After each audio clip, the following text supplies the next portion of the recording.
وبركاته. الحمد لله الذي جعل شهر رمضان شهر مبارك، شهر الذي أنزل فيه القرآن هدى للناس. أشهد أن لا إله إلا الله وحده لا شريك له، وأشهد أن محمدا عبده ورسوله ولا نبي بعده. اللهم صل وسلم وكرم وعظم وشرف على حبيبك ورسولك ونبيك محمد بن عبد الله وعلى آله وصحبه ومن والاه. Jamaah tarawih yang saya muliakan yang dirahmati Allah, tidak terasa 7 hari telah kita lewati dengan berpuasa, dan pada malam ini adalah malam yang ke-8. Insyaallah kita akan melaksanakan sholat tarawih berjamaah.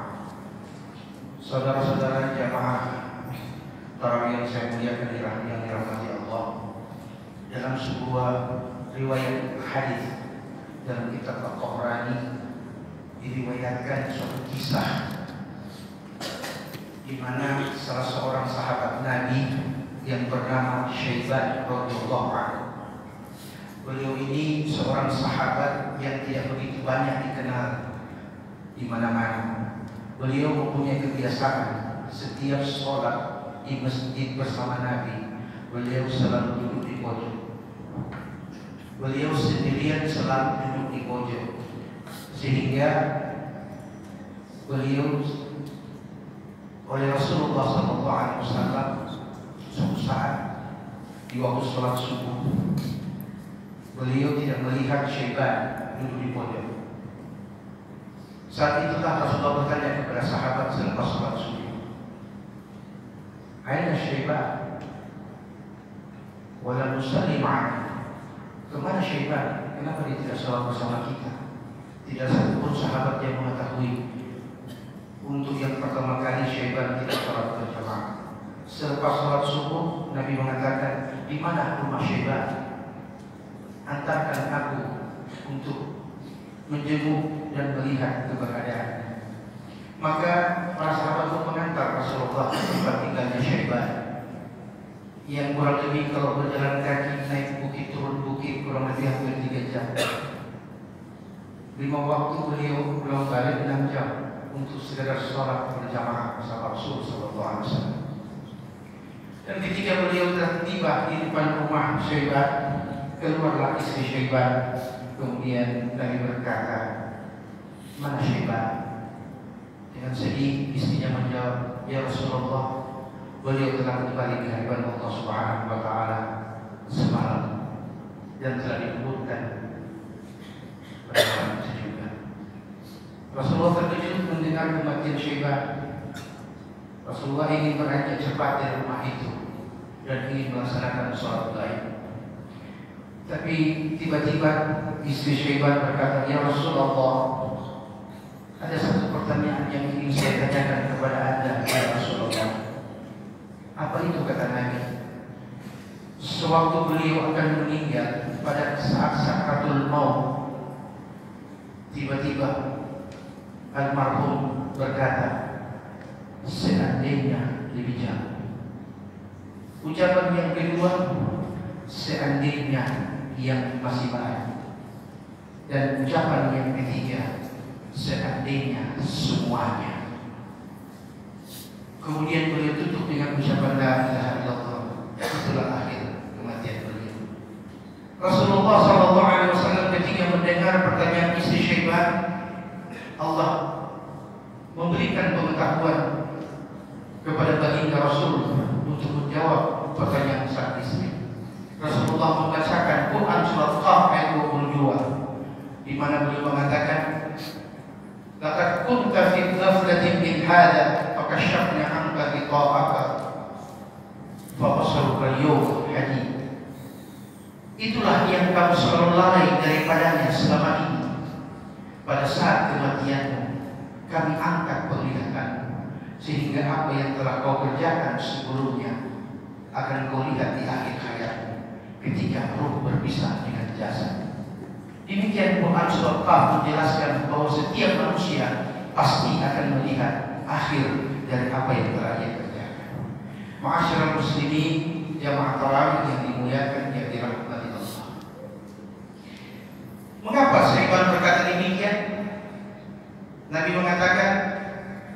ketika dia berkata seandainya masih jauh, atau seandainya lebih jauh, 3 jam dari rumah ke masjid dan kembali pun demikian adanya. Di akhir hidup, ketika nafas akan berpisah dengan jasad, Allah perlihatkan nilai pahala setiap langkah ia melangkah ke masjid, sehingga ia menyesali, seandainya rumah saya lebih jauh lagi dari masjid, tentu akan lebih baik lagi pahala yang mudah.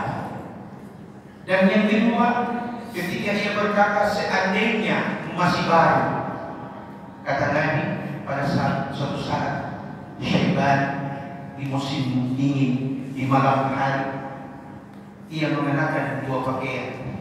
Yang masih baru ia kenakan di dalam, yang sudah agak lusuh dia kenakan dari luar. Ketika dia hendak menuju masjid, dia melihat ada seorang fakir yang keinginan, yang hendak pergi menuju masjid, maka dibukalah baju yang luar dan diberikan kepada si fakir tadi, dan mereka pergi berjamaah di masjid.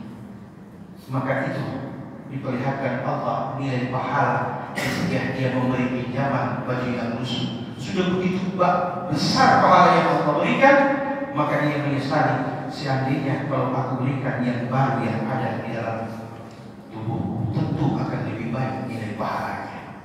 Kemudian yang ketiga, ketika dia berkata seandainya semuanya, kata Nabi, ketahuilah ucapan itu keluar karena suatu saat Syaiban pada waktu akan berbuka puasa, hanya ada sepotong roti dan segelas susu. Tiba-tiba dia melihat ada orang fakir miskin yang meminta kepadanya untuk berbuka pula, maka dibagi 2 lah roti tersebut, dibikin pula segelas susu, dibagi 2. Allah perlihatkan di akhir hidupnya seperti apa balasan yang dia terima, sehingga dia berkata, seandainya waktu itu aku berikan semuanya, tentu akan lebih baik lagi.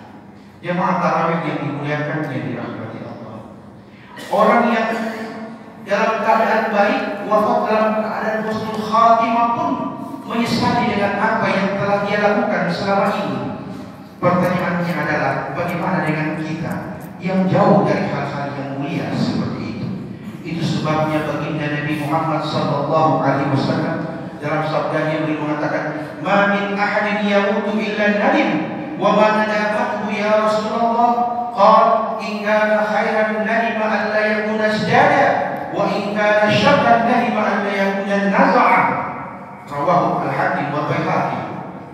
Tak seorang pun yang mati di antara kalian pasti menyesal. Sahabat bertanya, "Ya Rasulullah, mengapa setiap yang mati pasti menyesal?" Nabi mengatakan, "In kana khairan," bila dia orang yang banyak berbuat amal kebajikan selama hidupnya, di saat mati pun dia akan menyesal ketika dia melihat janji Allah begitu besar baginya. Kenapa dia tidak menambah lagi amal salehnya? Itu penyesalannya, dan itu dirasakan oleh Syaiban radhiyallahu anhu. Wa in kana syarran kadim alla yakuna nazar, dan bila ia adalah orang yang banyak berbuat buruk dan menjadi kebiasaan hidupnya, maka pasti dia akan menyesal betapa durhakanya dia selama ini ketika melihat ancaman janji Allah berupa api neraka jahanam yang Allah akan tampakkan kepadanya di akhir hidupnya. Jemaah tarawih yang dimuliakan, yang dirahmati Allah, 3 peristiwa yang dilakukan oleh Syaiban pun disesali olehnya, bukan karena tidak beramal, tetapi tidak optimalnya amal yang dia lakukan. Kita tidak pernah melihat janji Allah. Selama kita masih hidup, kita tidak akan pernah melihat dengan nyata seperti apa janji Allah, tetapi kita dapat merasakan betapa Allah selalu ada untuk kita. Bukankah di saat setiap kita susah dan dikala kita sedih, kepada Allah kita berharap dan bergantung? Ketika tidak ada manusia lagi yang mampu memberi kita jalan keluar dan menolong kita, secara sadar ataupun tidak, berilmu ataupun tidak, pasti kepada Allah dia akan kembali, dan itu fitrah namanya. Jamaah tarawih yang dimuliakan, yang dirahmati Allah. Yang terakhir, ketika Syaiban berkata seandainya semuanya, artinya ketika dia memberi, dia menyesali dengan apa yang dia berikan. Kenapa dia tidak berikan semuanya seperti yang ia lihat janji Allah dari separuh roti yang diberikan? Janji Allah jauh lebih baik dan lebih besar dari itu.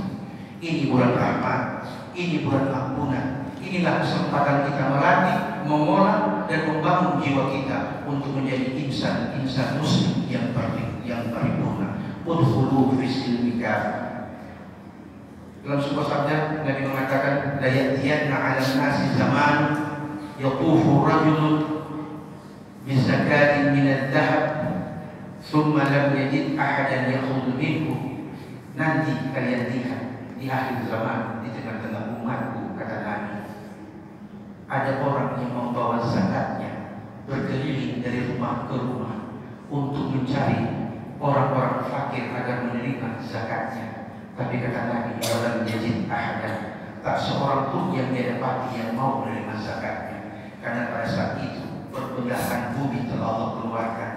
Wa akhrajatil ardu athqalaha, dan bumi mengeluarkan beban-bebannya, sehingga di hari itu kata Nabi, kau tidak akan pernah lagi dapatkan si fakir yang meminta dan orang susah yang merata, karena semuanya sudah berada dan sudah berkecukupan. Hari ini kita sudah melihat tanda-tanda akhir zaman.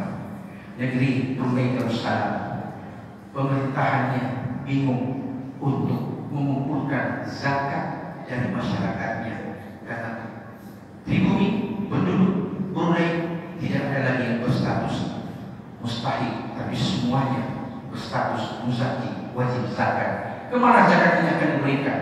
Maka pemerintah mengolahnya dan memberikannya kepada negara-negara yang dalam kekurangan seperti Ethiopia dan negeri-negeri Afrika lainnya. Dubai sekarang menyusul, tidak ada fakir miskin yang hidup di sana, dan kemungkinan besar juga Morowali juga akan seperti itu. Gunakan zakat, bantu mereka yang fakir, bantu mereka yang susah. Tiap bulan keluarkan zakat. Sebagai kesimpulan akhir, saya ingin mengatakan kaifiyah di khuruz zakat. Bagaimana cara mengeluarkan zakat? Kalau gaji kita 7 juta, bayar kos 1,5 juta, itu berarti sisa 5,5. Kalau kita keluarkan BBM untuk kendaraan bensin 500.000, berarti sisa 5 juta. Dan bila kita gunakan untuk kebutuhan pokok, makan, minum dan sebagainya selama 1 bulan, katakan itu 1 juta rupiah, masih tertinggal kurang lebih 4 juta. Dan bila kita masih ada hutang piutang di warung, katakan itu 1 juta rupiah, berarti masih tertinggal 3 juta rupiah. 3 juta inilah yang dikalikan 2,5%. Kalau dikalikan 2,5%, setiap pegawai ini mengeluarkan setiap bulan 75.000 rupiah. Dan itu tidak banyak, tapi itulah hak orang, itulah hak fakir miskin. Jangan pernah saudara-saudaraku kaum muslimin memakan barang yang halal, karena yang halal masih kotor, karena di dalamnya ada hak fakir miskin. Makanlah yang ada berkahnya, yaitu ketika hak orang kita keluarkan, itulah berkahnya. Anjing setiap hari beranak pinak di rumahnya, sekali melahirkan bisa sampai 7-8 ekor. Ini anjing. Dan kambing setahun sekali hanya 1 ekor, dan tidak pernah kita lihat yang banyak berkeliaran di jalan adalah anjing, tapi kambing. Yang sedikit jumlahnya tapi tinggi nilainya, itu berkah seperti kambing. Dan yang banyak kelihatannya tapi sedikit nilainya, bagaikan jumlah populasi anjing. Ambil yang berkah, yang sedikit tapi kita nikmati untuk kebahagiaan dan diri kita. Sebagai penutup, Nabi SAW mengatakan, walikulli syai'in zakat, wa zakatul jasadi as-siyam, was-shaum nisfus sabr. Nabi bilang, setiap segala sesuatu ada pembersihnya, dan pembersih jasad itu adalah puasa, karena puasa adalah separuh daripada kesabaran. Dan sisanya bagaimana kita melaksanakan puasa dengan baik dan benar sesuai dengan tuntunan syariah. Inilah barangkali yang bisa saya sampaikan. InsyaAllah bermanfaat bagi kami yang menyampaikan dan bagi kita semua. Amin, amin ya rabbal alamin. Assalamualaikum warahmatullahi wabarakatuh.